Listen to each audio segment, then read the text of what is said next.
Hey everyone, it's Slash Tay. I've been looking at y'all posts. Y'all been killing it. Hope y'all have been enjoying y'all summer and making some time for yourself. I know I've been trying. I'm gonna dive right into the questions.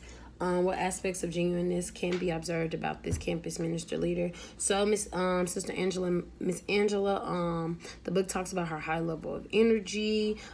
She exemplifies the values of her religious. It also talks about she holds all members accountable for tasks and roles. She has an effective relationship with them, with her students, because of how she exemplifies her own religion and how she is as a campus leader. I think she has her personality exude onto the students. So that's just a few things for as aspect of genuineness that I think she has. She's really big, they said, about connecting with the students and facilitating connections. So she's taking an active time to get to know them, to develop these connections. It says for number 2, how does Sister Angela demonstrate an authentic leadership that is transparent, morally grounded, and responsive to people's needs? So, like I said, by setting an example, it says she's disciplined in executing day-to-day tasks. So that's one of the things as far as being transparent and high standards of excellence for herself, but not only for herself, but for her student.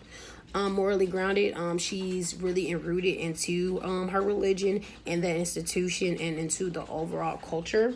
So, like I said, practicing what she preaches is one of the biggest things. And also being responsive to people's needs, because she's atomic and big on making and facilitating connections. I think that plays a role into her being receptive to people's needs. And it says she focuses on providing personal counseling to the students, during which she develops trusting relationships with them. So she stays loyal, she stays genuine. I think that's one of the things that makes her responsive and receptive to people's needs, because she's taking out the time to get to know them. She's taking out the time to hear their thoughts, hear their concerns.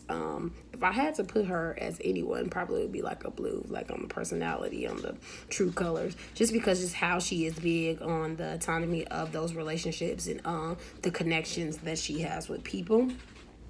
It says describe how Sister Angela exhibits the 5 essential authentic leadership qualities identified by George. So even looking at the chart on these leaderships, so I'm just going to tackle them each by going over each one. So when it comes to purpose, so because she has a passion for this ministry and for helping the campus and her students, it drives her to have a purpose, to want to be there, to want to be impactful with her leadership and how she's connecting with those students. For his behavior, that kind of goes under her behavior as far as with values. So she's enrooted into her religion, which she shows within her day-to-day activity, which affects her values on how she impacts and affects students. Connectedness, that goes right along with values, because of her values and because how she carries herself as a leader. She sets the tone. It helps her build those relationships and connect well with students. I say self-discipline because it talks about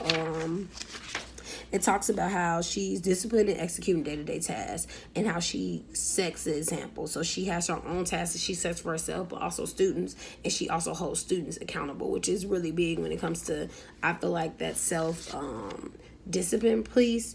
And then heart, the passion, like I said, alone, because she's been so rooted into the culture, into helping her students, into her own religion, I think it develops her passion because she's self-disciplined and because she has the values to do so.